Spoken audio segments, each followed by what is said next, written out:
Welcome back to another episode of Building the Pride. I am your host, Drew, and I'm joined, as always, by my co-host, Mike. Mike, how are you? Just as handsome as ever, Drew. How about yourself? I'm great. So we're gonna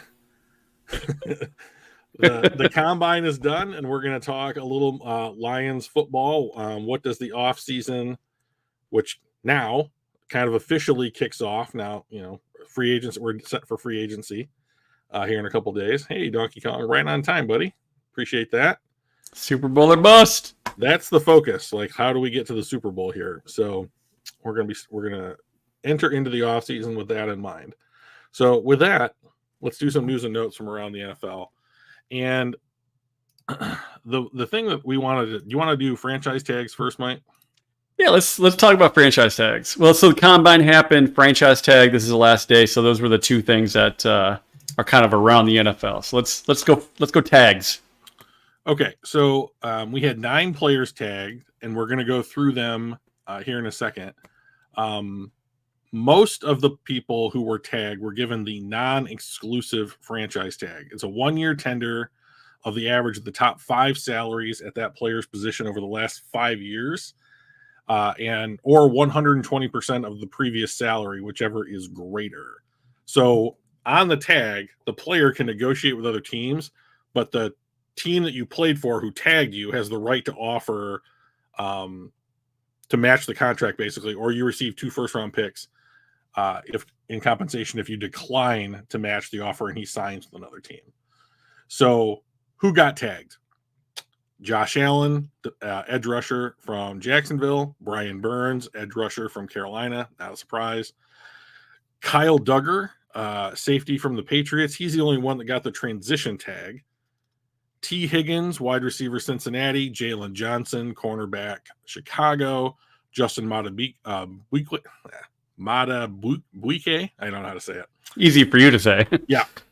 Baltimore Ravens defensive tackle. Michael Pittman, wide receiver for the Colts. L'Jarius Sneed, corners for the Kansas City Chiefs. And Antoine Winfield, safety for the Tampa Bay Buccaneers. So 9 players, a little bit higher than the average. Usually it's somewhere between 6 and 8 players. Non-exclusive tag was almost 100% used. So I guess the Patriots are okay with Duggar negotiating with other teams. So the difference between a non-exclusive tag and the transition tag, from what I understand, is they're basically the same thing. Except you don't get the 2 first-round picks if they sign with another team. Something along those lines. Yeah. So a little bit more money, a little bit less, a little bit greater compensation depending on which tag that you get. So, and so this is the start of a free agency, in my opinion, because it's limiting who can make it to the open market. Yep. So we didn't have a single quarterback tagged. Okay, so it's mostly edge rushers, and then the other position of value were wide receivers, and then you get the cheaper tags: safeties, linebackers, people of that ilk. So, but I did notice somebody that the people thought was gonna be tagged, not on there. Saquon Barkley. That was interesting. Wasn't he tagged last year? So this was his he was. And you can be tagged up to 3 times. So every time that you get tagged, you cost more. It's 120% of your previous. Actually, it goes up, I think, each time you get tagged. If you got tagged once, it's whatever's greater of 120% of your salary or the top, average of the top 5. But the second time, it's something like 160% of your salary or something like that. So they probably didn't want to spend $14 million again on a running back. The last person I'm aware of that received the tag twice, I believe, is Kirk Cousins, who is now, I don't believe, I haven't heard of a person being able to be tagged 3 times. Or maybe it's broken up by the different types of tags, but he is now set to hit the open market. So it's going to make draft day interesting, because obviously that's going to happen. Free agency will happen before draft day. So not only do we have tags, but we also have players who were not retained or were retained by their clubs, and we can just run through those, I think, just real quickly. It won't take but a second.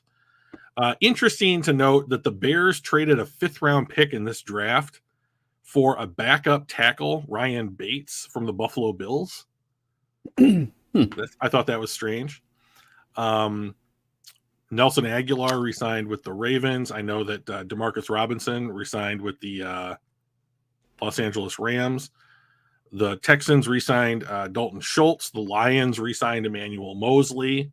So at least they're going to have a guy at that position, right? So that's kind of what we should be looking for right now as far as re-signings, is that I think for the Lions and lots of teams, they are going to re-sign players at these positions so that they have someone on the roster so that when you go into the draft, it gives you the greatest amount of flexibility. Let's see. Mike Evans, Jerry Jacobs is gone, right?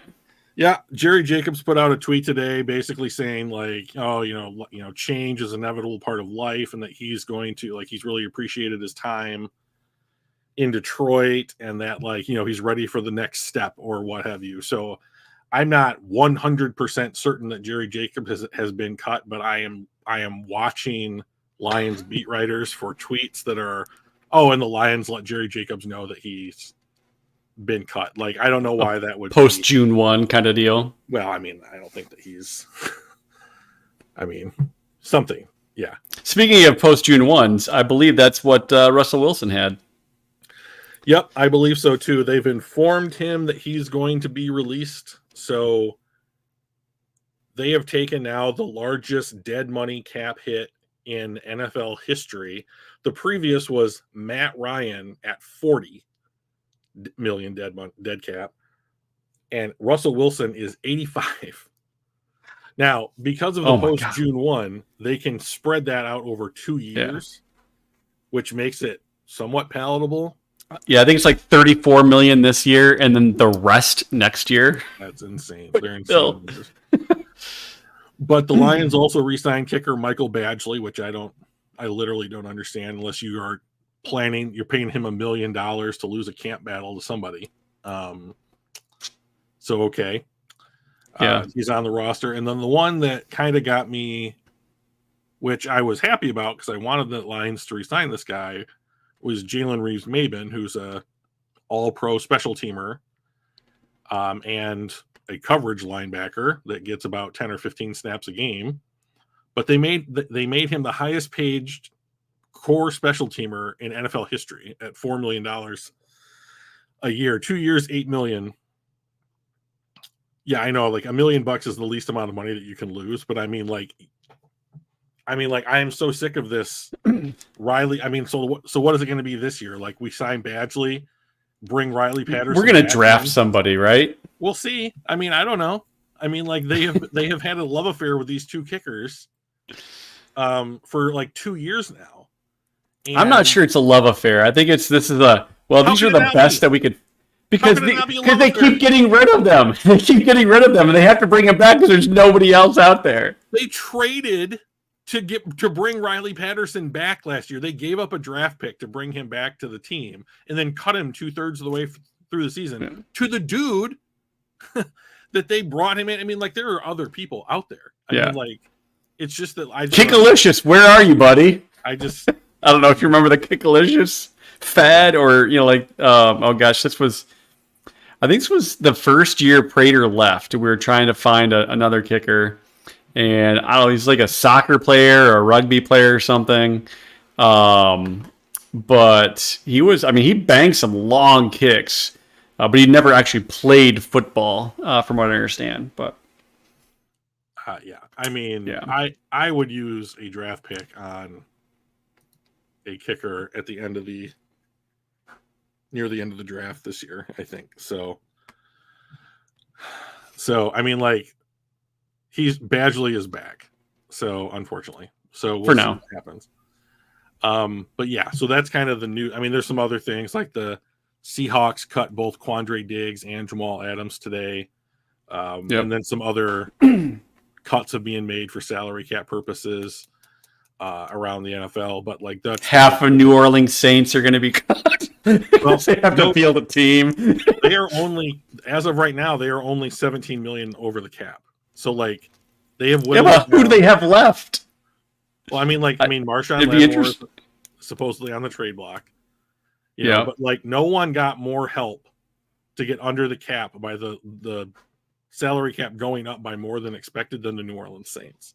Yeah. So yeah. What do you think about Mike Evans' new deal? 2 years, $52 million, 26 a year. So I was confused by the number because it does seem to be quite high. Like he's now one of the highest paid wide receivers in the NFL. But the kind of the scuttlebutt was that you did this signing so that you can make sure that Baker Mayfield resigns. So, because he knows that Mike Evans is going to be on the team. So, if you go the other way, you know, it's maybe a little bit. Well, I don't know that I want to resign there if Mike Evans isn't going to be there. Well, now he's there. You know, so I would imagine you see like a 2-year deal for Baker, just like there was for Evans, and like Tampa Bay sets themselves up to move into a different direction. 2026, something like that. So yeah. The other question I've got, and this also kind of goes for A6 and Donkey Kong and anybody else in the chat. So where do Kirk Cousins and Russell Wilson land? There's a lot of quarterback needy teams. Does Kirk Cousins end up in Tampa Bay? I mean, he's better than Baker. I do think that he's better than Baker, but I think Baker's the guy that they are going to re-sign. I don't think that they're going to entertain. It's also going to be cheaper probably too. I would imagine it would be cheaper. So my guess currently is Kirk Cousins in Atlanta and Russell Wilson in Pittsburgh would be interesting. I had read somewhere that Chicago was close to finalizing a deal to send Justin Fields to Atlanta. And that's been kind of like the hot spot, for if Justin Fields get traded, where would he go? That seems to be a popular destination for the the prognosticators out there. But if that's the case, where does Kirk Cousins go? If I'm the Falcons, I know we don't have any Falcon specific. You haven't bumped into any Atlanta Falcon people yet. I have not. No. But if I'm the Falcons, I would much rather give Kirk Cousins something like 45 to 50 million a year than I would having to go into the NFL draft to trade up into the top 3 or to 5 potentially to take your choice of whoever the 4th quarterback is going to be. Yeah. Like, it is less expensive to just sign Kirk Cousins than it is to waste the draft capital that's going to require to move up. So, I mean, plus who Kirk Cousins is, there's no mystery there. Like if you can bring him in, you have a great running game, you have a good line. Like, I think that he would make Kyle Pitts, a worthwhile guy that can actually put the ball where it's supposed to be. So I like it. Use the 8th pick on whoever you want. I was just going to say, is that not, I mean, you got a good line, you got some good targets and like Kyle Pitts, you got a good run game. Is that not actually a really good situation to put Justin Fields in, to bring him in? So, I mean, his problem in Chicago is they've got no offensive line. He is the running game, and they only had one receiving target. And now all of a sudden you've got better protection. You've got they were the number 1 run team before they took Bijan Robinson. So, I don't know. You get him cheaper. I mean, do you? I mean, so you get him cheaper for a minute. If you let's say you offered up 2/3 for Justin Fields.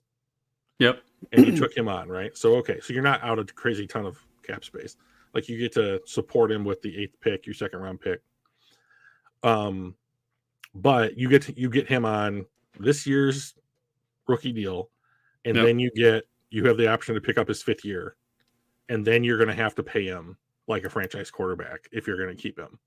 If he's worth it, or you can get rid of him, right? And if he's not, you're probably drafting high again anyway. So this is actually the third year in a row that the Falcons have picked 8th, which is kind of a crazy thing. But I think if I was the owner in Atlanta, and I'm looking at my division, I have Carolina, who is really hurting on their rebuild. I have Tampa Bay, who, we were as good as Tampa Bay last year for the Falcons. And I have the Saints, who are probably going to continue to take tiny steps backward. I think that I can win my division if I sign Kirk Cousins, end of story, with the roster as I have it today. Okay, I like that plan. Me personally, if I'm the owner, not maybe Arthur Blank, but I like that plan better than let's see if Justin Fields. Now, of all the teams that might be in the quarterback market, Atlanta might be the best one for Justin Fields for all the reasons that you've already said. So, I mean, I think that the question is, what do we want? Do we want a more proven commodity in Kirk Cousins, who's been in the league for a decade and has shown that he can be flirting with somewhere between 8 and 16 as far as the top overall quarterbacks in the NFL, depending? Or do I think that I have a chance to get to the second round of the playoffs if Justin Fields has a great year? They play indoors.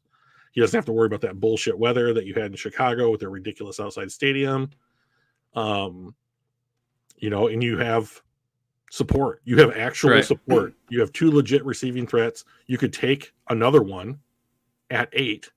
If you had Drake London, Kyle Pitts, Roma Dunze, and that running game, I mean, that, and Justin Fields is your quarterback, you would be concerned as a defensive coordinator.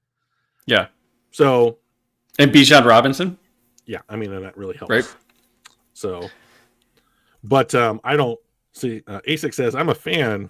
I'm far from a Justin Fields believer, but he played for the Bears, so I could see a team believing in him and falling in love with him. And that's just it, right? ASIC is sitting exactly on why deals get done in the NFL, is that you only have to convince one team out of 32.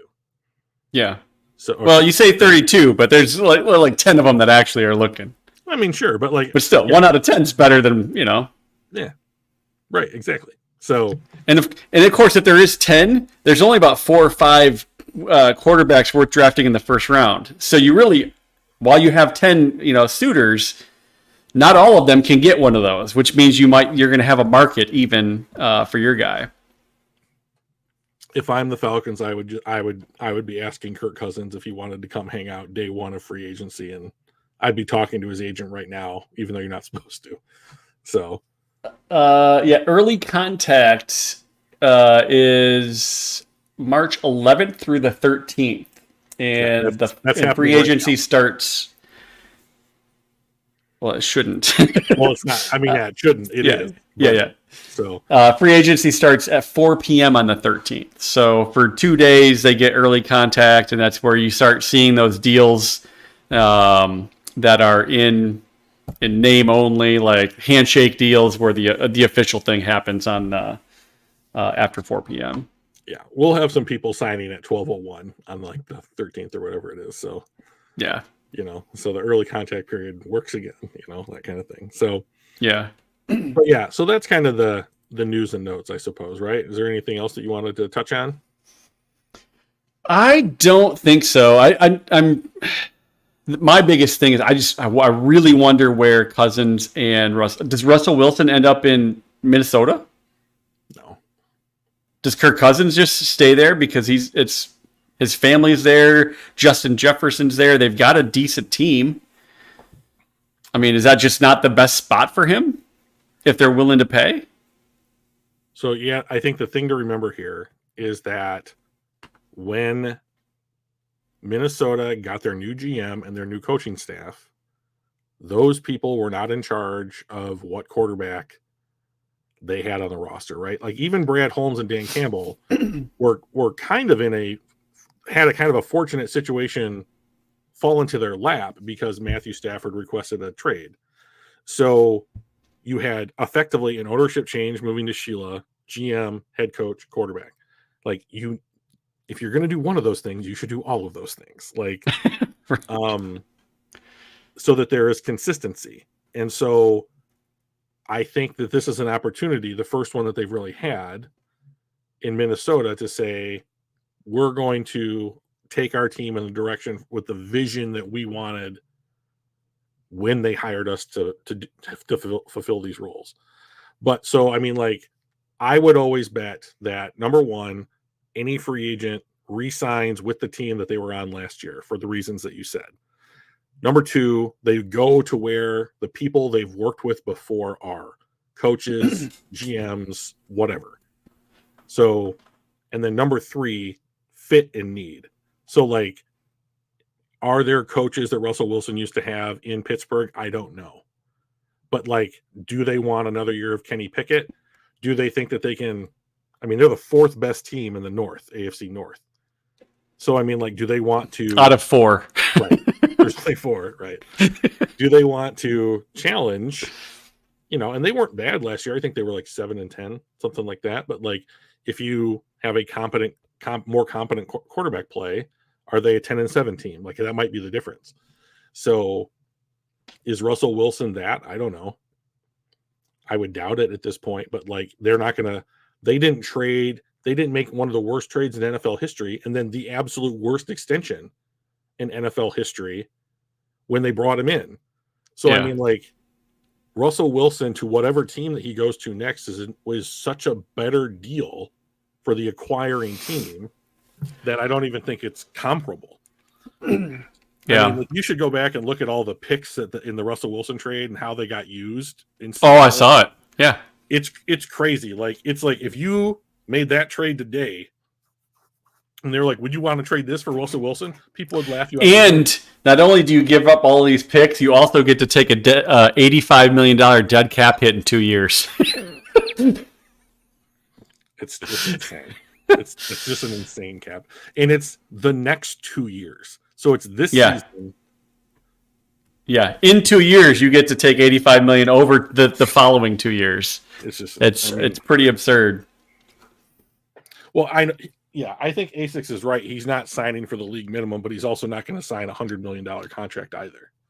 Yeah. You know, like it will be Geno Smith money, maybe, you know, or something. And to be honest, I've always thought he was overrated. I've never been a huge fan. The Seattle, I mean, he played good with Seattle, but never thought he was great. Their defense was great. Those defenses really won those Super Bowls.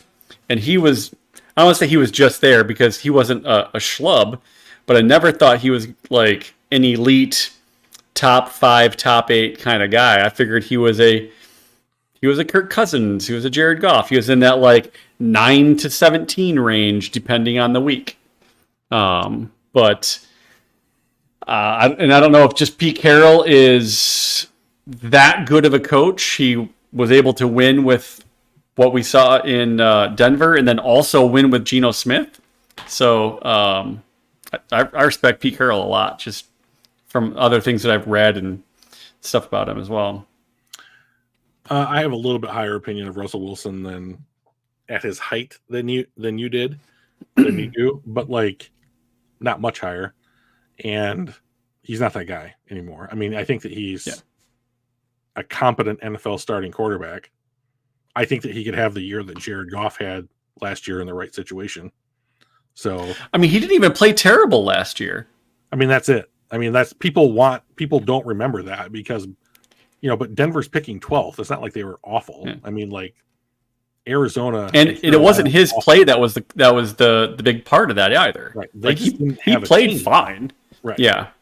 You know, like that whole roster is in transition. I mean, like Denver is, I think hiring Sean Payton was an absolute awful move for Denver. I mean, like, was he a good coach? Yeah.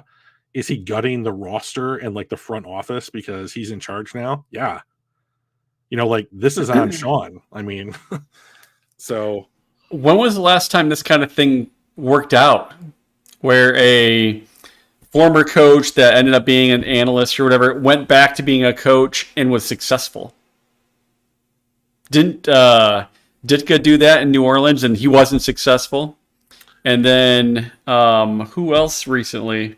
Who was kind of the quarterbacks guru? He ended up going back and Gruden? coaching. Gruden went back and he didn't do anything. I think sometimes they're just in the right spot at the right time.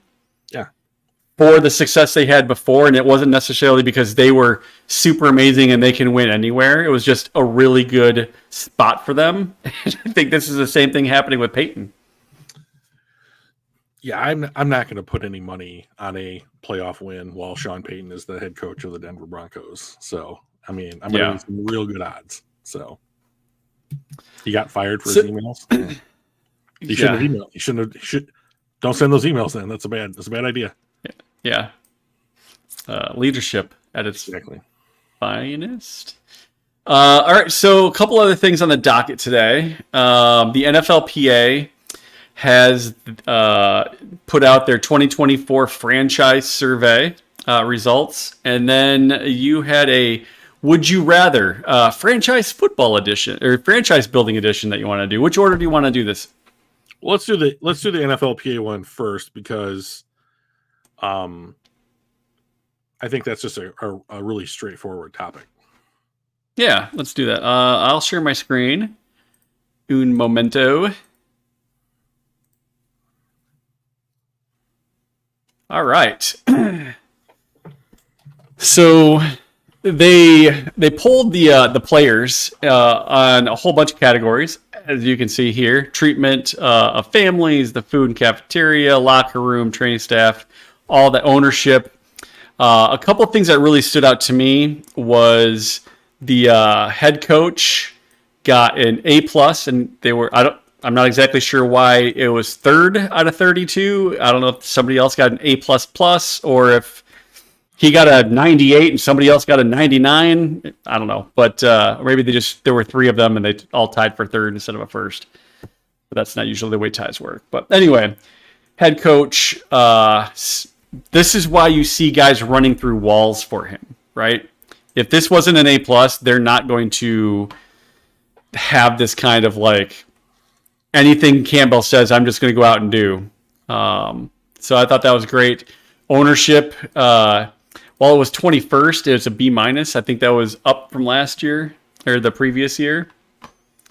And I don't think it's on here, but the Detroit Lions ended up number 1 in game day atmosphere. So I just thought that was pretty cool. Yeah, a fan base starved for any kind of success usually will reciprocate with their appreciation pretty enthusiastically. So this is better than it was last year, so it looks, I mean, I would, if I was ownership looking at this and taking anything away from it, I would be like, let's upgrade our cafeteria a little bit and call it a day, everyone, I would be real happy with those grades. Yeah, some of these kind of baffle me, like the treatment of families. How bad do these teams have to be to get Fs and F-? Like, what are they doing? Are they actively kicking the kids? And like, I don't understand how a team, any organization for that matter, could be so bad with families that they just actively grade them this badly. Look at the Bengals all the way across. Jesus. F-, F-, F-, D+, ooh, B+ in training room. They got a good training room, but everything else about this franchise appears to just not be good. So I think, I don't know what goes into that category, but like I would think things like access, tickets.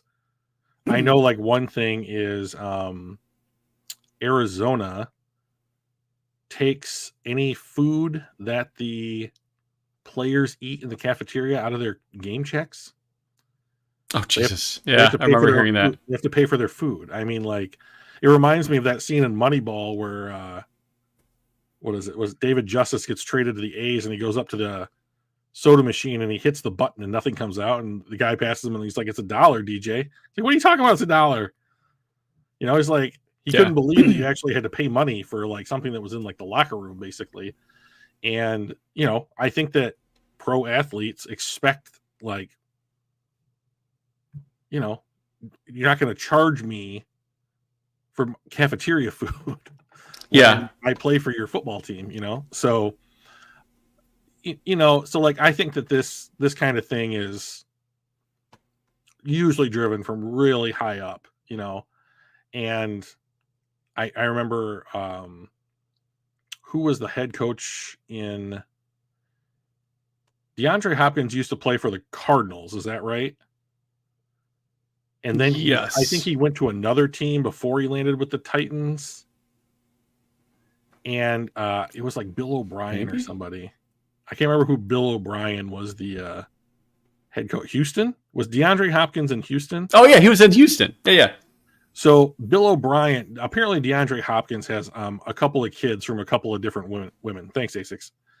And Bill O'Brien was not thrilled that Hopkins had kids outside of one individual person, and was like, that was one of the because wasn't that the reason that they traded him for so little? They got like a running back and like a 4th round pick or something in return for DeAndre. It was something ridiculous, yeah. And they basically, it was like, just get him out of the building. I can't stand this guy.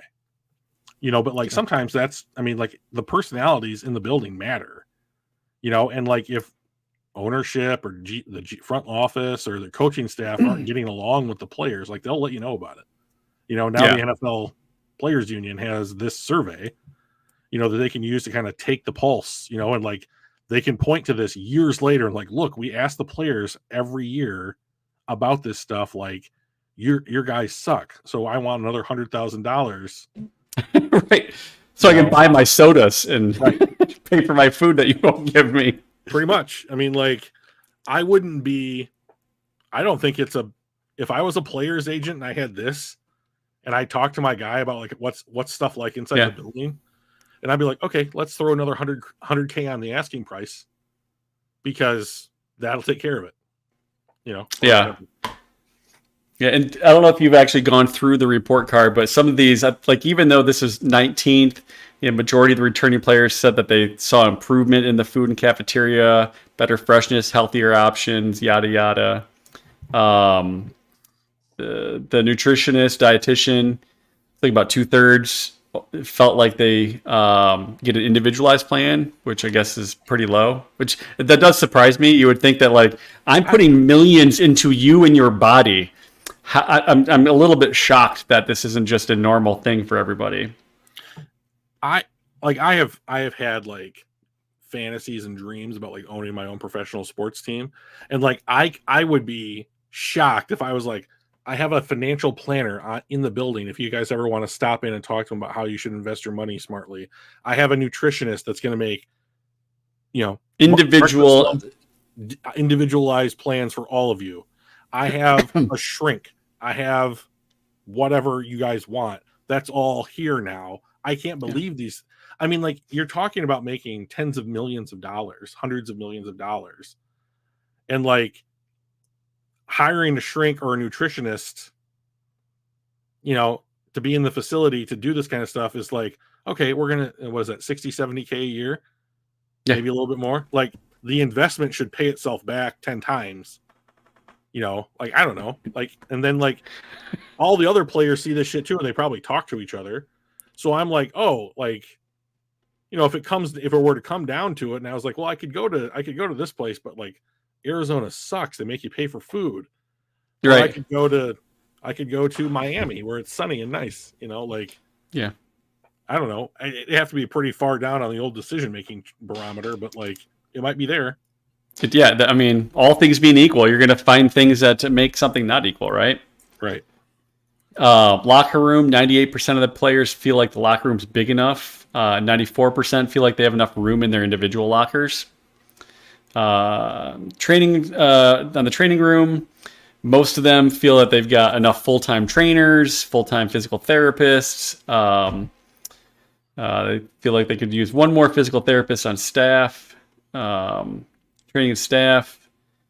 The training staff is new this year, and the players feel the training care is much improved, so that's good. More individualized care, high quality equipment. Strength coaches, everything seems to be going well there. I don't know. I liked the fact that several of these showed, hey, it's better this year than last year. We're seeing improvement in even off the field stuff. On a head coach, on the leadership side, the players feel Dan Campbell is very willing to listen to the locker room, and that he's efficient with their time. Like, those are things that matter, right? It builds trust, it builds culture. And then Sheila Ford received 8.1 out of 10 from Lions players, considering her willingness to invest in facilities. So, like, overall, like, I think this was better than last year, and I see improvements. And I think Sheila has had a big, and Dan, Sheila, Dan, and Brad are the three main dudes. And I know there's others, Chris Bielman's in there and stuff like that at the management level, but like, those three are instrumental in making this happen and becoming a destination to come to instead of a destination to flee from. Right. So high fives to Sheila and Brad and Dan and Chris Spielman and everybody else involved with running that franchise, because it's on the way up instead of on the way down. So that's pretty cool. Yeah, and as the Lions continue to have like a level of success like we have seen over, like, I would say last year and this current year, I think that, there will be more money coming in from like season ticket sales, and then that's more beers and, beers you're selling, like parking, all that stuff, and like this team will have more money, and you might see things like greater investment in the areas that the players on the team have said they would like to see more investment. So maybe it's not that they can do everything right away, but like, okay, you're giving us our feedback.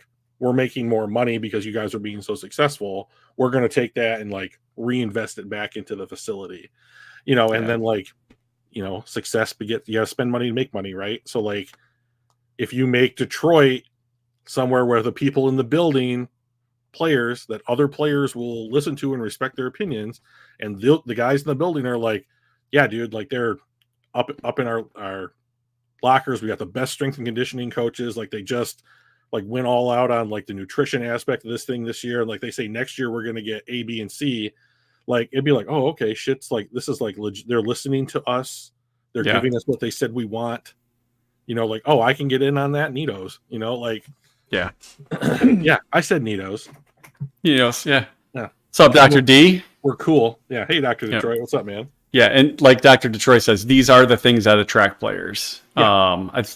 The Red Wings did that. They were the destination franchise for like 20 years, and they would get people coming there on a discount. Like, they would take less money to come here because A, it was winning, and B, the Illiches treated them amazingly well, and they just don't want. They would rather make less and win and be treated well than make more somewhere else and not have that stuff. Yeah, I think that I do think that is a reality. I think that it's you're not going to get much of a discount. Like, if it was like, sure, you're going to pay me $1 million more to go to Minnesota than Detroit or whatever. It's $1 million, like, I know if it depends on who you are, like where you are in your career, I would imagine, but like, I do agree that if you make the facility, like if you build it, they will come. Like, that's a real thing. People want to be heard and feel like their bosses are paying attention to what they are doing and what they want. And if they're provided with that, like, it makes your work environment a lot more palatable. So, and plus, I think it shows that like the team, the city or whatever, like, they're going to invest in making you the best version of you that they can make you. Yeah. And like, if that's everybody, then now we're all going somewhere together.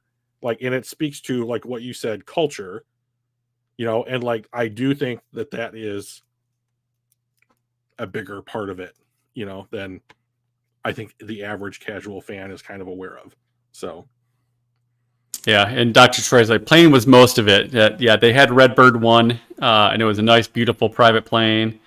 for the Red Wings. I don't know what Redbird number they're on now, but I know they at least went to a Redbird 2 at some point. But you want to play a game, Drew? Do you want to play Would You Rather Franchise Building Edition? All right, let's do it.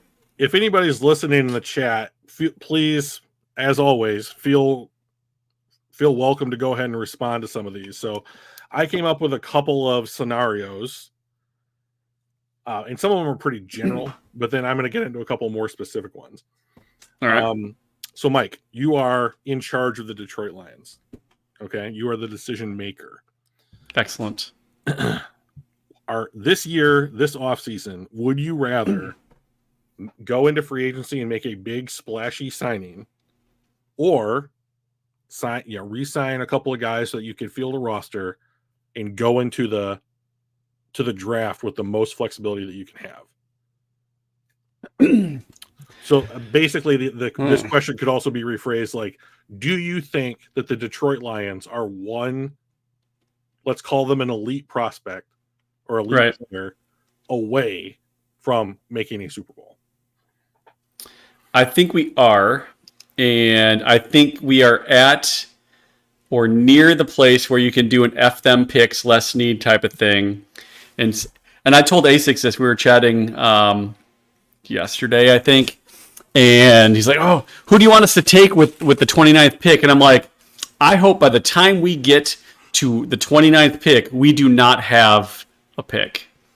Like, I don't want to have a first round pick. I want to use that to go and grab a guy like, I know they've been, some of these guys are going to be tagged and maybe trade opportunities. So I'd love to go get Brian Burns. I'd give a first and like a third for him. Like, I would do that. So I think I would rather do a splash for a guy like a Brian Burns, L'Jarius Sneed, because we need somebody at the corner position. Like, I would do that over making very little splash and then trying to find somebody at the 29th spot that is going to make the kind of impact that puts us over the hump. So that's I would rather, yeah. I like where ASIC's head's at. I will mention that the Chris Jones from the Kansas City Chiefs was not tagged, and I would do that for sure. Like, go get him. And at this point, has not re-signed with Kansas City. Just saying. Yeah. Go get him, baby. I also agree with Donkey Kong. Like, these are kind of like fun fantasy scenarios. We do not expect that the Lions. Well, I should say I do not expect the Lions front office will make an aggressive splash in free agency. I think they'll re-sign their own guys, find a value player or two here and there on like day 3 or day 4, and then I think they'll head to the draft. But like, it's kind of fun to think about at least, right? Okay, number 2, and this is for ASICS here, I suppose. Would you rather, Mike, move up in the draft to target a certain player that you think might be that, in the same vein as free agency, the one player away kind of scenario, or either stay at 29 or even move down and acquire more picks? What would you be thinking as the decision maker for the Detroit Lions come draft day?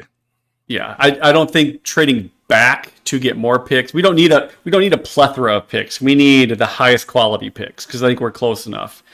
So Donkey Kong says trade back. I'm actually the complete opposite. If we were Chicago, if we had a much lower floor and we needed to just spread and get everybody better, I'd say trade back, and just the more picks you have, the more likely you're going to get a hit, right? So, or the higher quantity of potential picks.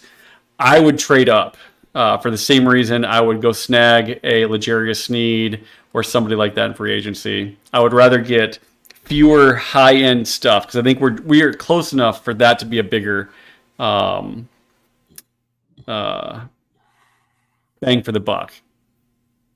Okay. But it'd have to be somebody I'm pretty like. It's going to be like a cornerback, right? Maybe an edge guy. I wouldn't trade up for like the top guard right? I wouldn't trade up for the top linebacker. We did that last year. That didn't work out well. I would not trade up for a tight end. Maybe a wide receiver if somebody for whatever reason fell to like 14 or 15, I could see maybe trading up, but I'm not sure I would. It would have to be probably an edge or a corner. Oh yeah, seems like those seem like two good positions to have up on the roster. So let's talk a little bit more. I think the chat here has they're pretty awake right now on this game. So what do you say? Yeah. I think yeah. Basic says, I think the Lions lock in a guy and trade up to get them, and I wouldn't be surprised if it's a defensive lineman. Donkey Kong says, with y'all's draft calculator, how far would we have to move down to acquire a fourth rounder? You can move down one pick and get a fourth rounder. I mean, if you're looking to move down, like say from 29 to 30, if Baltimore said, we'll give you pick 30 and a fourth rounder in this year's class, you should probably just do that. I mean, like, the difference in quality of player that you're going to be able to select at 29 and 30 is almost nothing. There's almost no difference. And like, so you're basically, it's like, oh, we decided like in order to give Baltimore their choice, we are going to acquire a fourth round pick. That's fine. We'll use that. Maybe we'll use that to move around in the second round a little bit or something. Who knows? But, so, and like, I think like, if you're talking about drafting in the top 10, like moving into the top 10, you're going to have to pay a higher price, which is why I was so mad with our trade down from 6 to 12 last year, because I don't think that we got paid the way that we were supposed to let a team come into the top 10. But water under the bridge, right? So my last question is a pretty specific one, Mike. All right. So we have the Lions have 4 picks in the top 100. We have first, second, and 2/3. Yep. The way that I'm guessing, and that's all that is a guess, how the draft board in the first round will fall.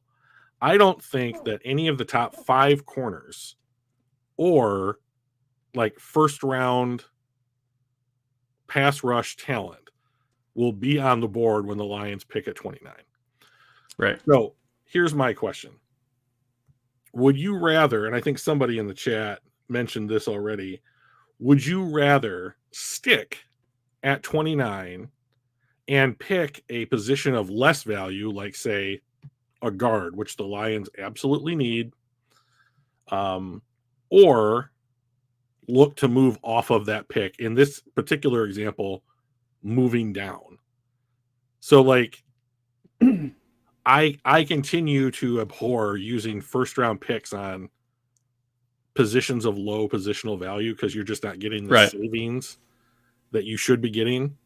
And like burning those picks, even if it is like we are in need of a player at this position now or in the long term, I don't like. We absolutely do give a shit about positional value, Donkey Kong. 100% we do. So, and like we can have the conversation again as to why it's valuable, like actual money valuable, that kind of thing. But like, you're going to stay and pick a guard, or if that's the way the board falls, are you going to move off the pick and try and find value somewhere else? So Brad, first of all, Donkey Kong and A6. Yes, he does. But I think there's also times where you have the opportunity to go, okay, not this time, right? And so positional value isn't it? Every single pick has to be the highest value position, just like it's not always best player available, right? I mean, if you got Patrick Mahomes and the best player on the board is J.J. McCarthy, you don't take him. Right. Just like the positions of value, you don't always have to take the edge rusher, or you don't have to take it in the order of like quarterback, edge rusher, wide receiver, cornerback, like the order in which they are typically valued based on your roster, based on what your scheme is and all that kind of stuff. So yes, I do think Brad Holmes cares about positional value. I do think that he felt that he had a luxury of not having to do that last year.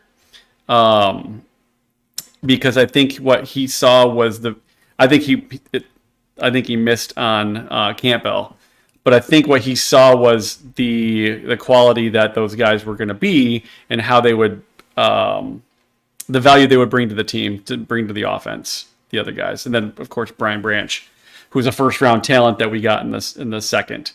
So I do think he does, but I think to answer your question, I believe I would take a guard at 29 if he's good.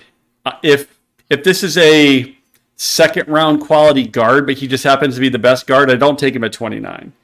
But if this is like a Steve Avila type of guy, like he transformed the Rams offensive line last year, and he was stellar. And I think if we had Steve Avila, I would take Steve Avila at 29 this year if I had an opportunity to.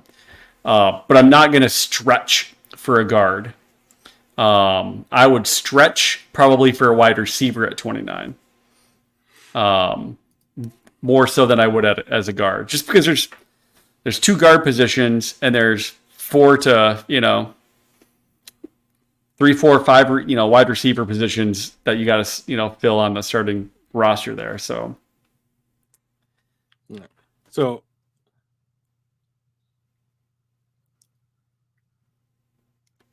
I'm just trying to digest what Donkey Kong just put in the chat. So like Brad is going to take the best player that fits this culture and figure the rest out later. I mean, that's what they did with Campbell, and hopefully they figured out because he was not good. Right. So I mean, like that's exactly the problem, right? Like when I look at the way that the season ended, they're like, or not ended, but like if I look at last season, Branch was a gift that no one took until 45. I had him going. I would have taken him at 18.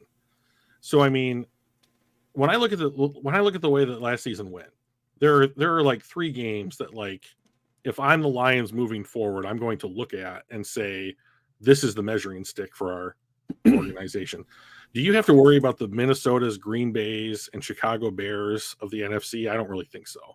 I think that the roster is to a point where you're going to go out and you're going to be favored to win those games, expected to win those games. Right. And so this is another problem that ASICS just brought up. When I look at like their games against Baltimore, Dallas, and San Francisco in the playoffs, like those rosters are comparable to the Detroit Lions rosters. And like, I think no matter how you look at it, like, I think that like, if you're going to go on the road and beat those teams, you need to have more talent. They have advantages, right? Like they're playing at home or whatever. Like their players on their rosters do things, other than what the Detroit Lions have on theirs, and like a kicker, for example, with like a kicker, in Baltimore. Exactly.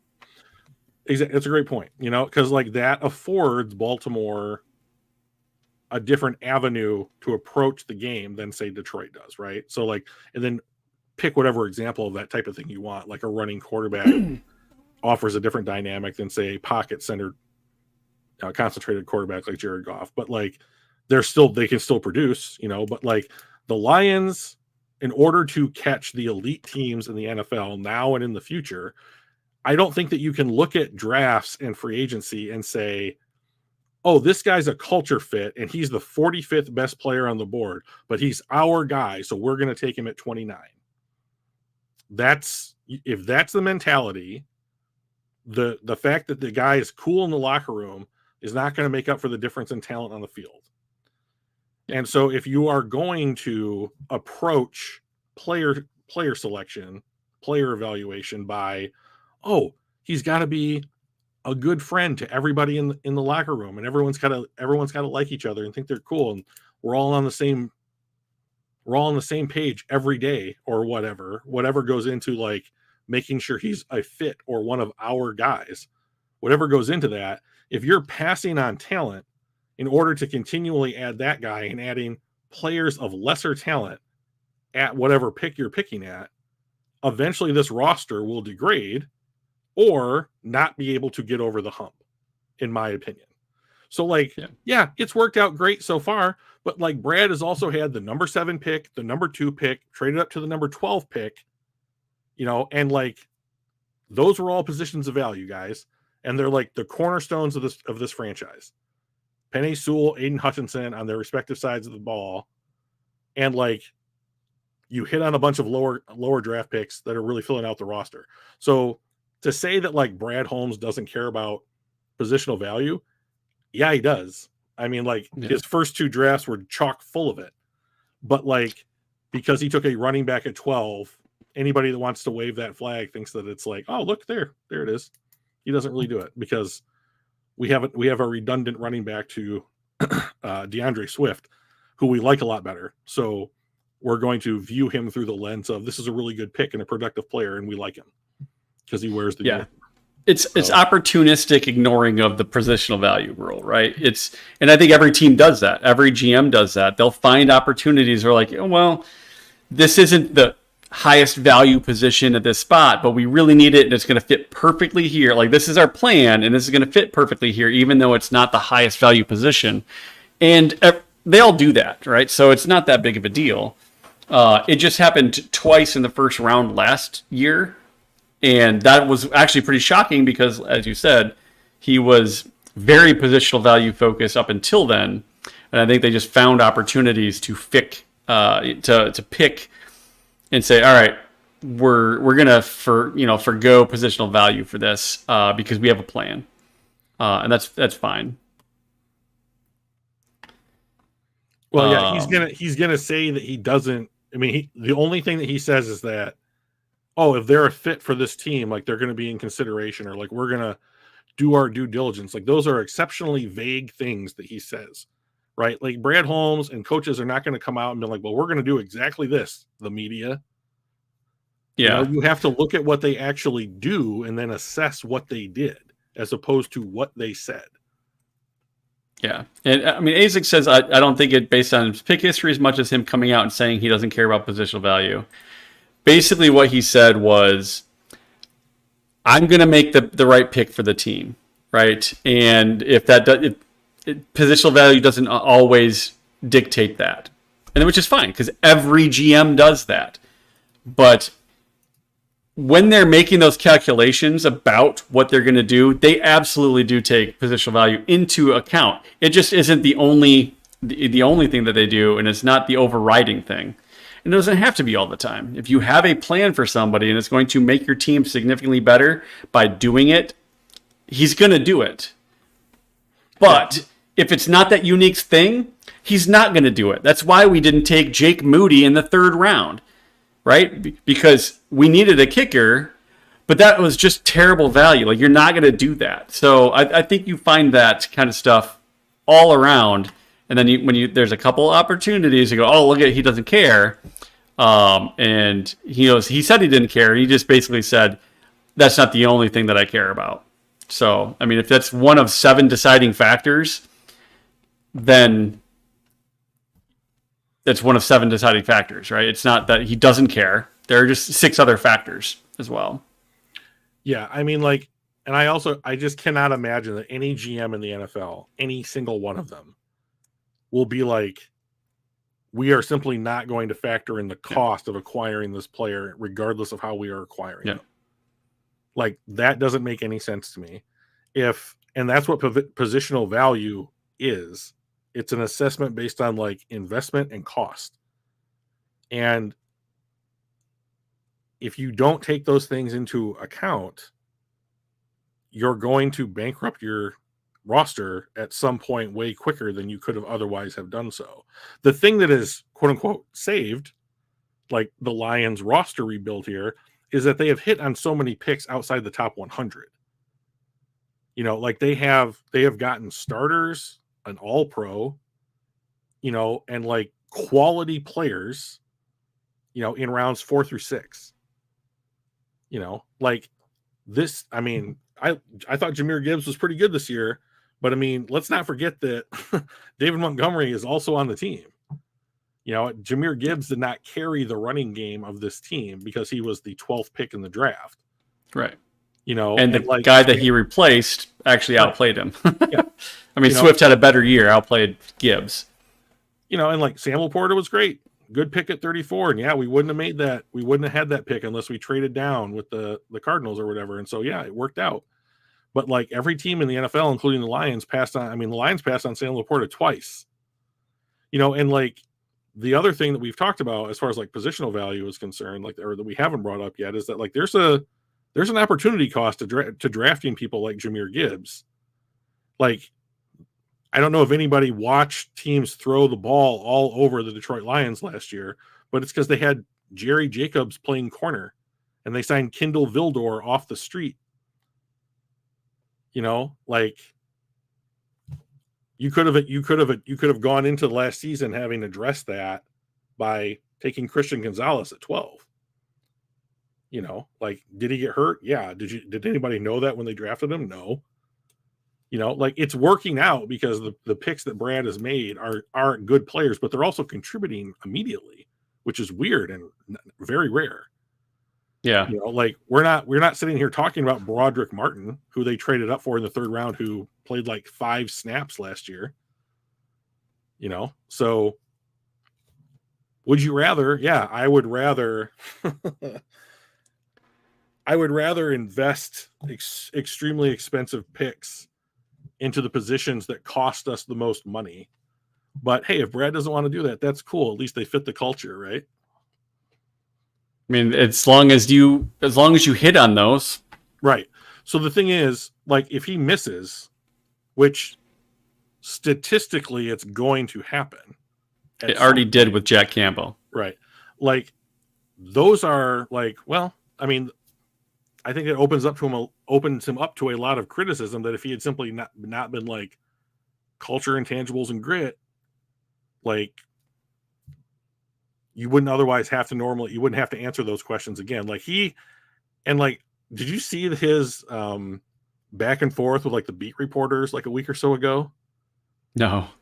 So I don't remember what it was. Like, the Lions got some award for like best draft last year, which I thought maybe Houston deserved because they nailed it. But like, they got some awards. Yeah. And like the beat writers were in the room, and like Brad kept receipts and was like, hey, you wrote this article saying that he didn't like the pick, and hey, you would have drafted this other guy, and like all these guys contributed. And I was like, yeah, but like I didn't much care for that. I mean, like, you're gonna call out the guys that are responsible for. It was just postseason wrap up. Thank you, A6. Yeah, but like, I do remember that now you mention it. Yeah, yeah. I didn't like that he called them out because like they call him out on his mistakes. Why can't he? I mean, why not? Right? And a lot of times they're friendly. You know, sure. Some of it I think is probably banter as much as it is, you know, showing receipts kind of thing. Yeah, but the beat writers aren't in charge of anything. Like, Brad Holmes is in charge of something. Like, that's the difference. Right, which means they get to, just like we do. Right. So like they get to make whatever comments they want, and it doesn't matter, and they don't get to be held accountable. I mean, it wasn't. I mean, like, no one. It doesn't matter what we say, right? Really. Right. It matters what Brad Holmes does, and like that's why, because what he does matters is the why that all those beat reporters have jobs. Yeah. You know. Yeah, but I think, like as Asic said, it was lighthearted. I don't think he was doing it to shame them as much as he was kind of to joke around with them. All right, go back and watch it again and tell me what you think about it, because I thought there was a little too much bite in the response to me to be like, oh, he's kidding around. Like, he doesn't seem like a dude that I think like jokes. If it was Carlos, too much. Carlos, was it Monyeres? Carlos, that guy deserves whatever bite he got. I can't stand him. I get it. Yeah. Yeah, so let's do this. Let's take a look at, speaking of rookie draft class, let's just take a quick peek. Let's zoom this bad boy in so Drew doesn't have a bit here. Why is this not zooming? There we go. I have every confidence you'll figure it out. It's what I do all day. All right. So what I did was I took a look at our cornerback. So last episode, if you guys haven't watched it, it was awesome. We did running backs and tight ends. And today we're going to do cornerbacks and linebackers. We're looking at the rookies, and we're going to compare them against the rest of the rookie class. Although last week we did, on the tight end side, we actually compared it against not just the rookie class, Mayer and Musgrave, but also against the rest of the NFL because he was so fucking good.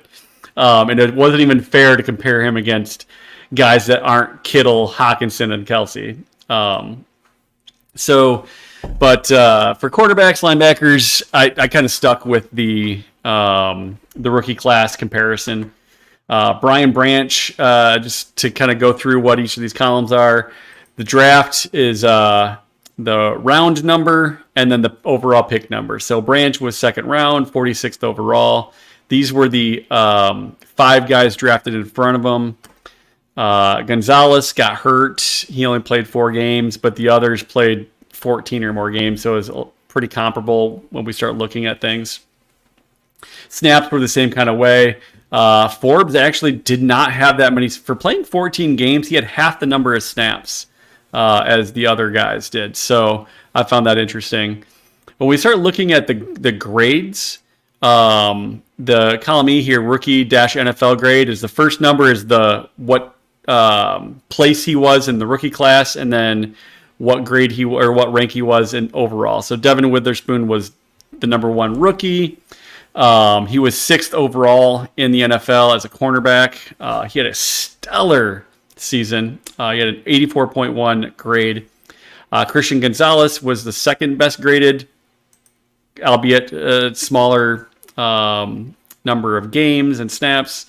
But Branch was the 3rd best rookie and 16th best overall in the NFL. And I did shade that down to a minimum of 200 snaps. And it does include playoffs because I forgot to take that off when I was making my filters.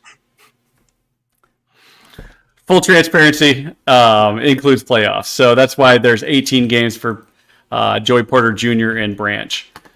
But on the elite side, like overall defense, both those guys, Gonzalez and Witherspoon, were in that like 80 plus range, which is kind of in that elite range.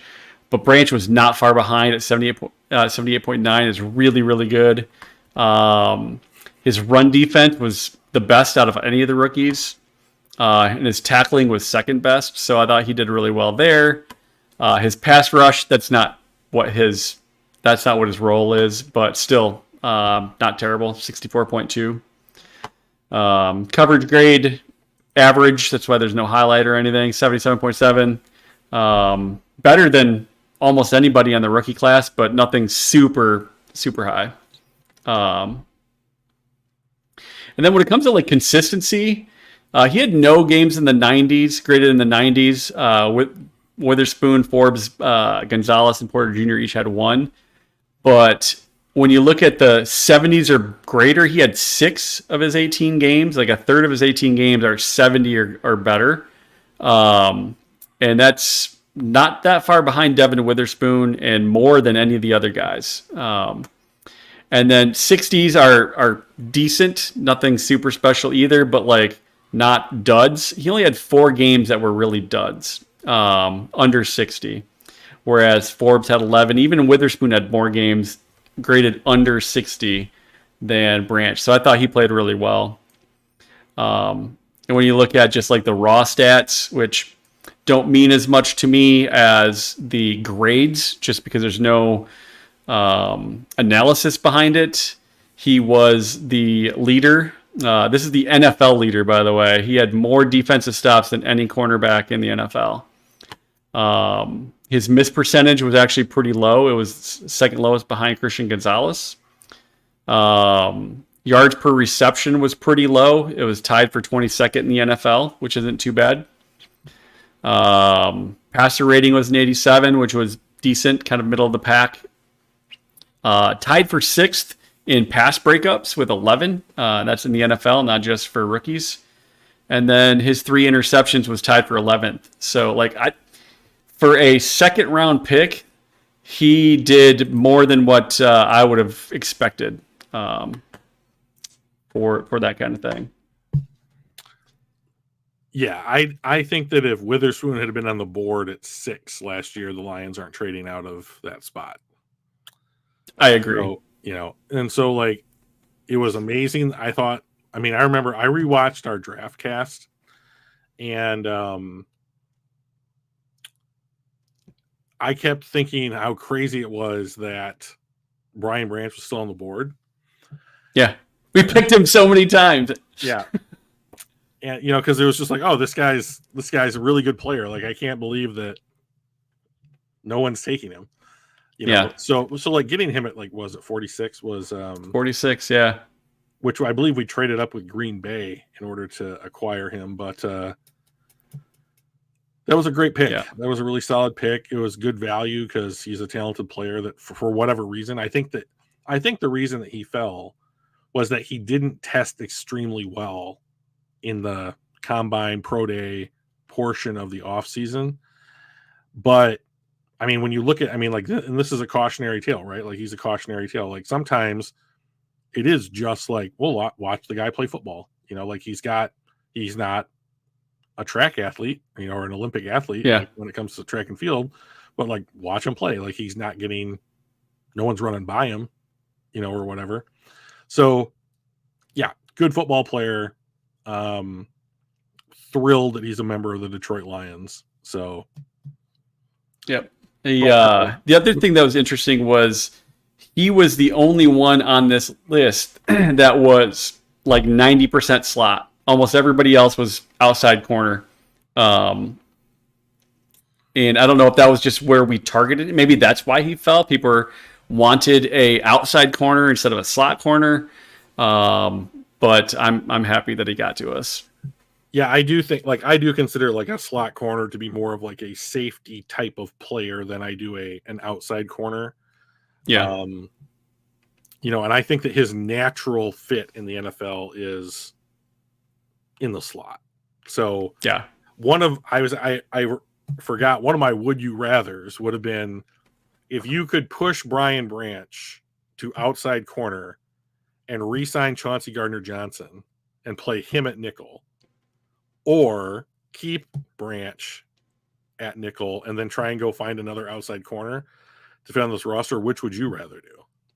I think you just keep Branch where he's at. He's strong where he's at. Like, why if it's not broke, don't fix it.Ure. Okay. Yeah. Linebacker's a different story. There were a bunch of, he was the first linebacker taken, I believe. And he was 18th overall. And when you look at most of the other rookie linebackers didn't even get that many snaps. So I just kind of grabbed a couple. The number 2 rookie linebacker, number 1 was didn't hit the minimum snaps. Right? So super small sample size there. But Ivan Pace Jr., he was an undrafted free agent. He was the 19th best graded linebacker in the NFL. He was number 2 as a rookie. And I cannot remember Dennis's first name. It was, but it starts with an S. So he was a 5th round draft choice, 5th overall. He was the 8th best graded rookie linebacker. Campbell, 1st round, 18th overall, 11th best. And I think that's where you start getting into the disappointment. I think A6 had mentioned Campbell isn't a miss yet, but him and Williams definitely could be, though. I agree. It's not a miss for the first year, but at the same time, you really do want those top 20 picks making an impact, and he did not. So while he might not be a full long-term miss, he was certainly not an impact player, which is what you want to get out of those top 20 picks. His overall grade was a 57.3, which was miserable. 87th best in the NFL. His run D was actually not that bad. He was the 24th best, 75.9, pretty decent. Pass rush was terrible. Coverage was abysmal. It was really disappointing. And just looking at so the thing that as I start putting these numbers together, because these aren't my opinions, right? These are all PFF grades. The thing that stuck out to me was the consistency. Like Ivan Pace Jr. he played 17 games, the same as Campbell, and 8 of those games were 70s or above. Only 3 of Campbell's. Campbell had 7 of them in, under 60. Pace only had 5. I just thought that the consistency of a guy like Pace and the fact that he was undrafted, and Dennis had a higher overall grade, fewer games. So like 7 of his 8 games were 60 or better. That's pretty damn good. Like, it's consistent. That's what I want out of a player. And to have the 18th overall pick, Steve-O says Campbell looked better at the end of the season. Sure, that's probably where a couple of these came from. But we can't ignore the fact that the other ones were disappointments. And I'm not going to give Campbell a pass just because he played well in 3 or 4 games toward the end. It's still an end-of-year evaluation, not end of the last couple games of the season evaluation. Looking at the overall just raw stats, he had 9 pressures, which was tied for 41st. Not terrible, but also not top 32, which would be starter. Tied for 64th in stops, 54th in tackles. Yards per reception was pretty decent, but the yards after catch was not good. Passer rating, they target him and they complete it most of the time.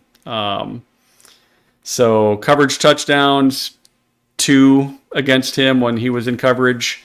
He got no forced fumbles. He had no interceptions. Some of these other, it's just disappointing to see, like, compared to these other guys, what we used a first round pick on, compared to what we could have gotten as an undrafted free agent or even as a 4th, 5th, 6th rounder. So he was a bummer. I'm really hoping that the last part of the season is the trend up for him, and that he really picks this up next season, because I think they took him thinking, we've got Anzalone on 3 years, 2 of which are guaranteed.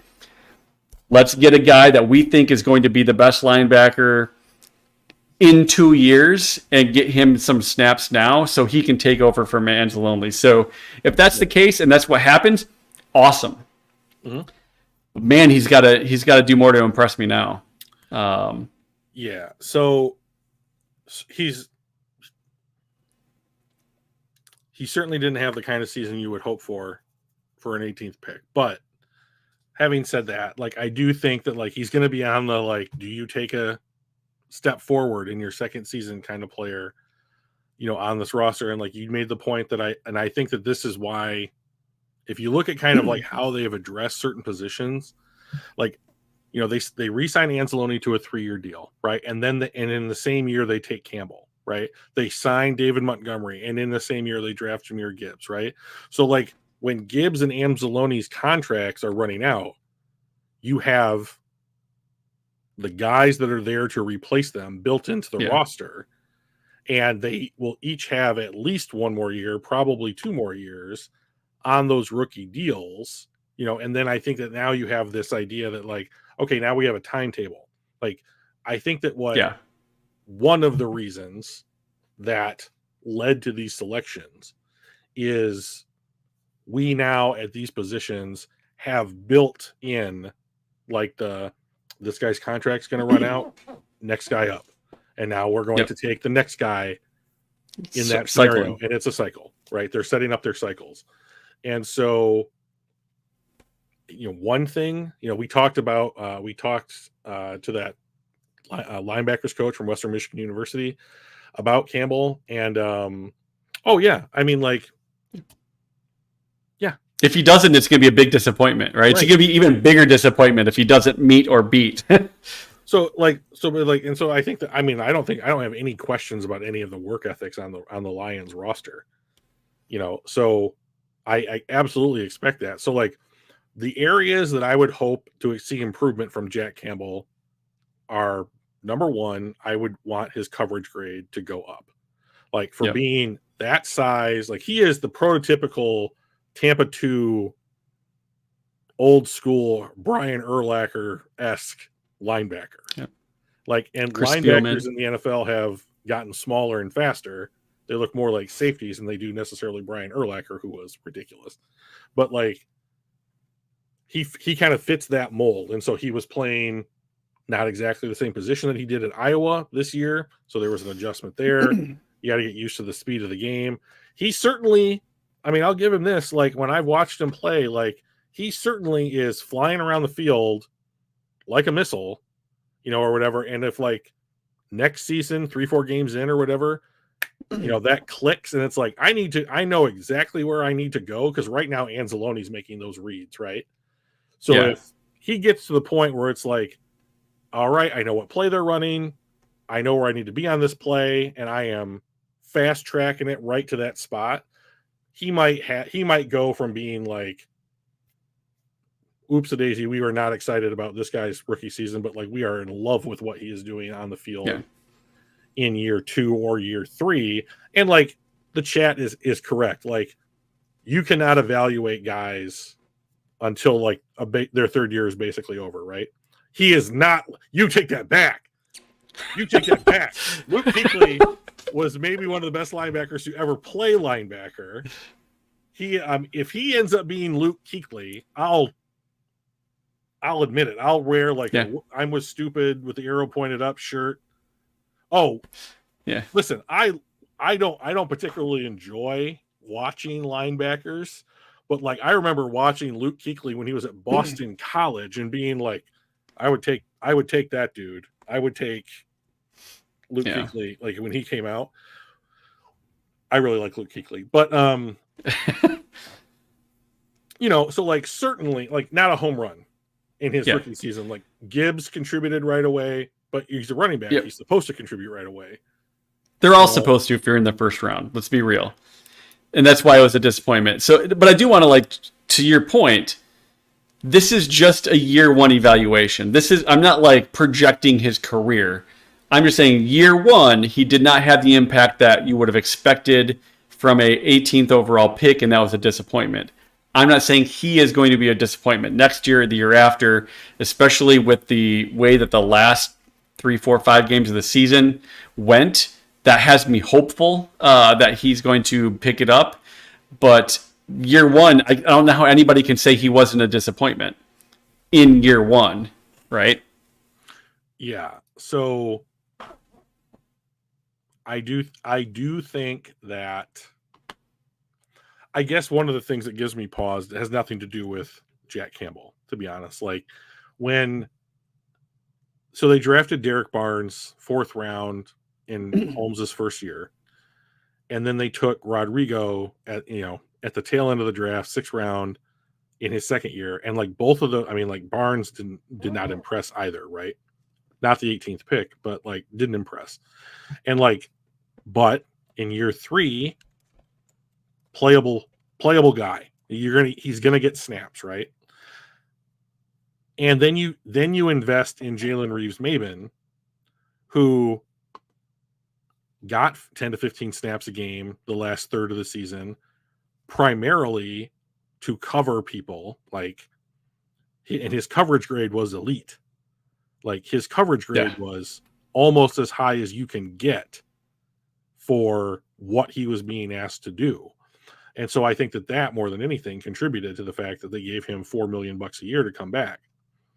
So you have a specialist linebacker who can come in certain situations in Reeves-Maybin, a playable guy.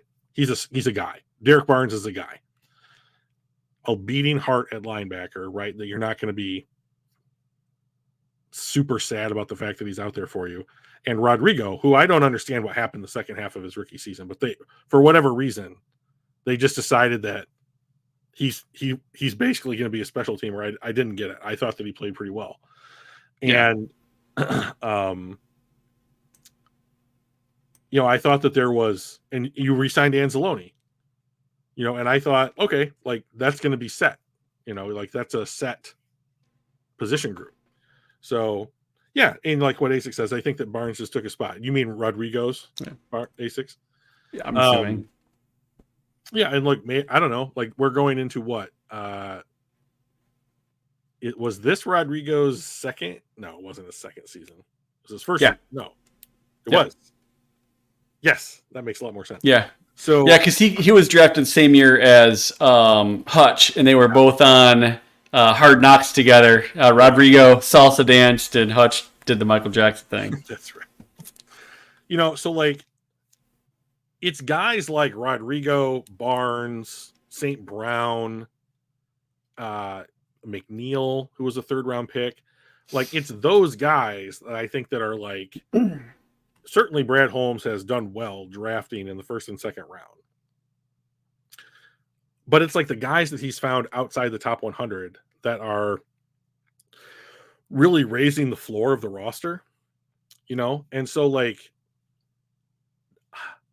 I want to think that like he's always going to find those guys. But I also think the Lions roster this year has fewer holes in it than it did the year previous, right? And that's a testament to Brad Holmes. So you still have the same number of picks. How are you going to spend those picks to fill fewer roster spots? Like, does that say like, okay, we can afford a guard at 29, or we can afford a inside linebacker at 18 last year, or whatever, Right. So I'm interested. I'm always interested to see what he's going to do. The only thing I think I've ever gotten right was Aiden Hutchinson at 2, but like, can you imagine if that didn't happen? I mean, it almost. I mean, like it shouldn't have, because Jacksonville shouldn't have taken Trayvon Walker. I mean, like, and like Trayvon Walker has not been a bust. Like, he had 10 sacks this year. Like, the guy is playing relatively well. Is he what you want from a number 1 pick? No. But like, if he goes to 15 sacks next year, you're going to be like, oh, okay. Like, maybe they knew something we didn't. And like, Aiden's certainly been great, right off the bat, but like, and I think that was why people were surprised that Jacksonville went with Walker. Was it's like, you're taking the guy who projects to be higher than the guy that you are almost certain is going to be better right now. And so like, I guess it's plus like the Trent Baalke hates Jim Harbaugh thing. So Trayvon Walker this past year was the 158th best graded edge rusher. Yeah, with a 53.9. Aiden was like 11th or something. Let me keep scrolling way up to the top. It'll take me a minute because he was 8th. 8th. Okay, yeah. 8th with a 91. That was regular and postseason combined. Yeah, I mean, regular season. He plays pretty well. So, yeah. So, like what Steve-O says, like we caught a break on that one thanks to Jacksonville. It was nice to finally have the team picking directly in front of us, not take the absolute fucking best player that would have fit the Detroit Lions. And Jacksonville has done it twice, because the year that we took Hawk at 8, they took Josh Allen at 7. I mean, Josh Allen could be on the Detroit Lions. We didn't need a quarterback then. We had our guy. The edge rusher, dude. Oh, Josh Allen doesn't play for Jacksonville. Two Josh Allens. So I mean, like, if you had Josh Allen in the same year that you had taken TJ Hawkinson, and everything being the same, ended up getting Aiden Hutchinson to pair with him, like that's crazy. Before we go, because I think we're getting close to wrapping up here, right? Yeah, I think so. What my last thing, we wouldn't have drafted him. My last thing is, the Lions are currently sitting today. So like, this is subject to change. Please don't bury me when this doesn't end up happening. The Lions are sitting today with $51 million in cap space. That is a projection of effective cap space, which is you sign your rookie class and you have 51 guys on the roster. Well, they have 48 guys on the roster. And, there you did it.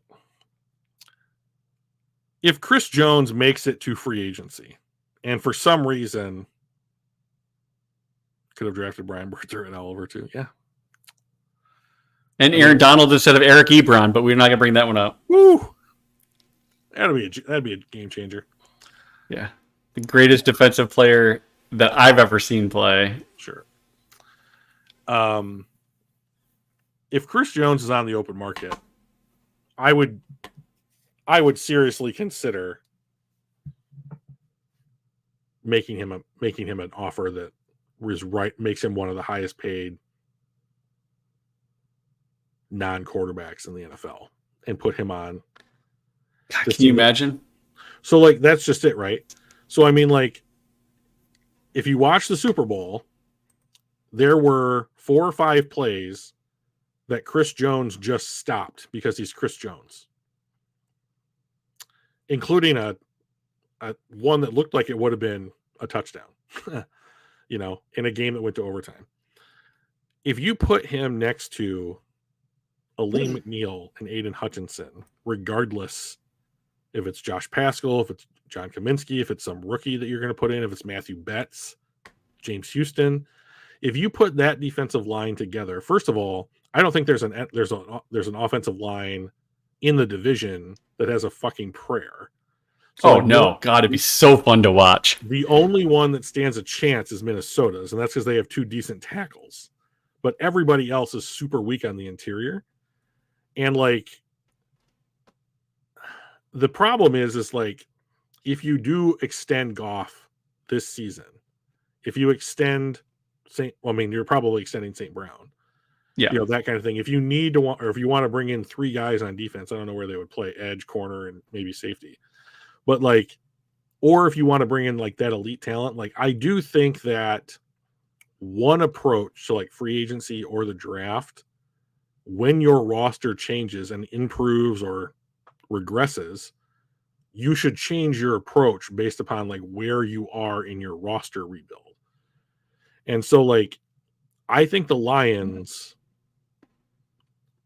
I would prefer them to go get an elite corner, but I just don't think that there's an elite, like Chris Jones is arguably the best defensive player in the NFL right now. And he was the highest graded DT. Yeah. So is DT like a massive need for the Lions? I don't know about massive. I mean, Hill's there.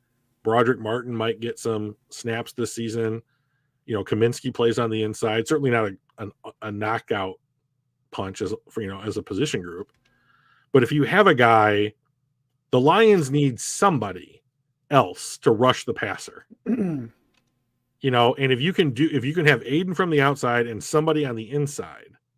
I think somebody mentioned DJ Reader. He's more of a run stuffer, but like, if that allows McNeil more opportunities to get in and rush the passer, I think that would be an interesting signing.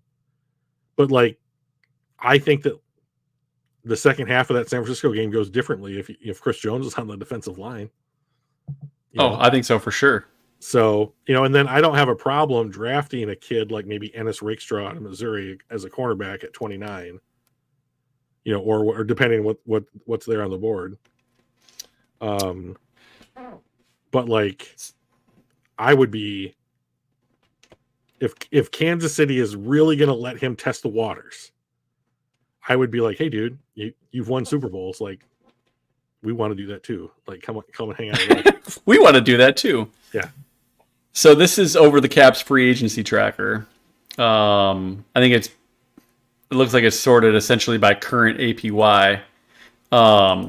Looks like that. You could sort it by different things. Kind of cool. So Kirk Cousins up there, Tannehill's up there. Burns is tagged, right? Allen is tagged. Madubuike is tagged. Higgins is tagged. Chris Jones is Leonard Williams tagged? No. I'm not. I would rather have Chris Jones than Leonard Williams if I'm looking at that. But do we? And I know Snead is tagged, but do we? They decided not to tag Jalen Johnson, I believe, right? If you look at the type, it says franchise. That indicates whether or not they were tagged. Oh, okay. Yep. For some reason, I thought I'd read that they weren't going to tag him. But no. So the other thing Janelle about Hunter? tags, the other thing about the tags is they can be rescinded. Correct. So like if they want to work out a trade and like the player's agent talks to the acquiring team and they're like, okay, we'll sign him to 24 a year and we'll give you, I don't know, first and a third or whatever. You want to do that? You know, like they can be like, okay, we'll rescind the tag. Now we'll make the trade. So, yeah. I mean, it's not like this isn't written in stone, basically. So I've got a would you rather for you. Yeah. Would you rather have Chris Jones alongside Aleem McNeil or Danielle Hunter on the opposite side of Aiden Hutchinson? Chris Jones. I'd rather have Chris Jones. It's not close. 10 out of 10 times every day on Sunday, whatever the saying, however it goes. I would rather even though Aleem McNeil played really, really well on the inside, and you need another guy on the other side. Nope. Because Chris Jones, that good. is the other guy on the other side. He just plays on the inside. And he's better at rushing the passer than Danielle Hunter is. Now, where it gets into the weeds, if it's something like if you're going to sign Danielle Hunter for $17 to $20 million a year and say maybe Chris Jones is like, let's say it's 30 just for the sake of round numbers, right? And you're going to get another guy for 10 or 13 million, then I think that it's a discussion. But if it's, would you rather have Danielle Hunter or Chris Jones just at their numbers? Chris Jones, it's not close. All right, Danielle Hunter is nowhere close to the top defensive player in the NFL. So. I thought they had a expected value. Go back a page. This is the current APY. Oh, you're looking for like the expected contract that they're going to get? Yeah, I thought they had one. I think he'll get somewhere between 28 and 30 a year. I mean, it might be like a 2-year deal. Okay, so Chris Jones for $28 million a year for 2 years, or Danielle Hunter for $20 million, and we'll say I was looking for another cornerback. Because there are none on here, right? Because there are none. J.C. Jackson for the other 10. Like, no, would you go J.C. Jackson and J.C. Jackson is terrible. I would. Okay. I would play. I mean, I see what you're doing. So like, I would rather have Michael Davis. Chris Jones is just better. And my main argument for the way that the roster is being built is you have to go add talent. You have to add talent. I want talent. Talent's the number one consideration for me when I'm looking to acquire a player. How good is this player? Right? And so I don't think that Chris Jones is going to blow up the locker room or whatever. You know, and if you're at all concerned about that, like, structure the contract in a way that gives you some flexibility. Yeah. You know, or whatever. Give them a bunch of guarantees up front or something. You know, I don't care. But I think the Lions need a chess piece that they can go to and say, opposing teams cannot easily counter this. And the defense is the weaker of the two sides of the ball on this roster. And if the defense can get off the field on third down a little bit more, maybe create another turnover or two here and there, that kind of thing. They give the ball back to the offense. Now we're really talking. And I don't see how that works otherwise. So I think that he's the kind of player, you know, on NFL.com, they have Daniel Jeremiah and Bucky Brooks, and they constantly talk about tractors and trailers. I think that Chris Jones is a tractor. He is a guy pulling the rest of the team forward. Everybody's going to be better on that defense because Chris Jones is there. And it's not, we need to make the rest of the defense better so that Chris Jones lives up to his overall talent or whatever. Right. So I think that like if you like, I think Aiden is a player that is a tractor, right? Everyone else is better because of what Aiden does on the football field, right? Yeah. So I think that if you put another guy like that on the D line At his level, yes, then I think that it makes, and I think that will really help on the pass defense side. Like I absolutely want an outside corner. It's my number one need going into the off season, but like I don't think they're going to be in a position to get one where they are in the draft unless something crazy happens or they move up. Yeah. And there isn't one currently available on the open market.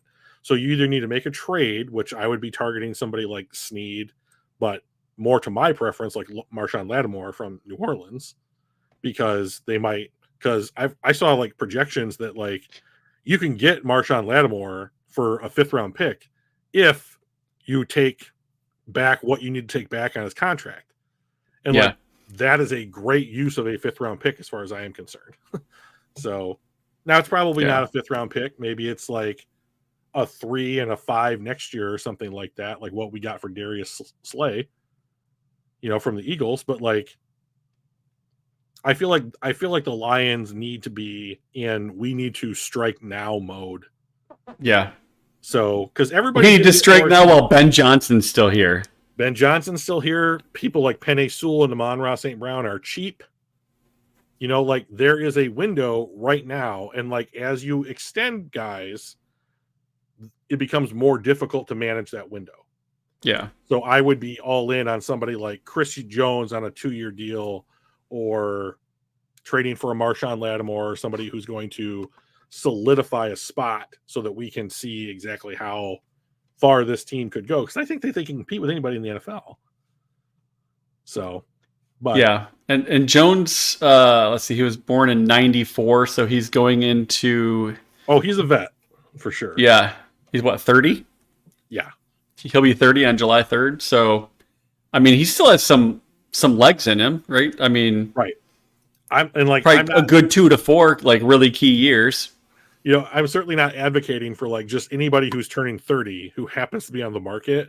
Like, this dude is one of the best defenders in the NFL who happens to be turning 30. Like, that's the difference. Yeah. So, yeah, most of the time you're like, that's not a good thing. And this time you're like, I don't even care it's a thing, right? Exactly. He's so good. Should we plug the upcoming event we're planning for the end of the month, Michael? We should. March 26th, I believe, is what we're targeting.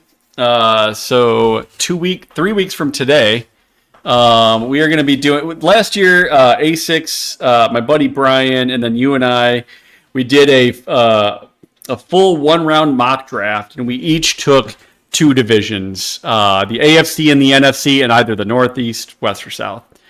This year, we are going to double the pleasure and have an 8-man mock draft. So A6 was kind enough to give the thumbs up to that.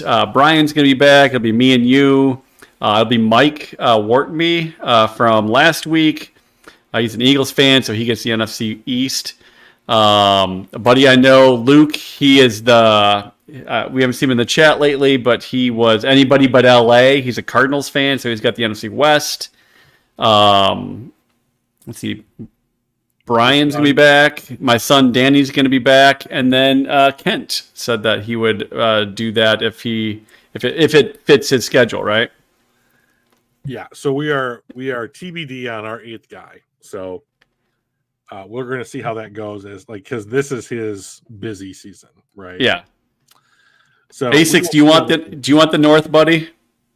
I think right now it's Brian, and I think you've got the AFC East. But if you want the North, it's not too late to beg and plead your case. But I think it'll be a lot of fun. Mike really enjoys begging, so yes. So yeah, just curious who I get to bash. It is one of my favorite things that we do, and I think that it'll be. I think that'll be a fun exercise for everybody. So, and my son Danny, clear obvious teenager, I'm like, do you want a particular division? He's like, yeah, I'd like the NFC South. I'm like, why? He's like, because there's only 2 teams with draft picks. I have to do half the research of you guys. I'm like, you lazy son of a bitch. He wants the South. Give it to him. He's getting this NFC South, and he's like, well, there's only 2 teams that actually have draft picks. Everybody else traded theirs away. Like, you lazy bum. So, That's not true. The Carolina did. The Saints, Bucks, and Falcons all have picks. I think he's expecting. I think he was expecting Atlanta to trade up to get to number 1 before the draft, and then it's effectively not a pick because it's going to be probably Caleb Williams. Sure. Then only has to. I don't know. Or maybe he just miscounted because he is a teenager that went through public schooling. I think just kidding for all you school teachers out there. That's what I do all day is work with y'all. So I'm just kidding. But I think the miscounting is the way more likely. That is most likely, yes, the case. Knowing Danny the way that I do, I'm going to put money on counted wrong. Counted wrong, yes. Yeah. Or just didn't realize which teams were in the division. Entirely likely. So I'm excited about that. March 26th, same time, same place, but 6 more people. So hopefully Kent will say yes, and he'll be our 8th. But if not, we'll track down another.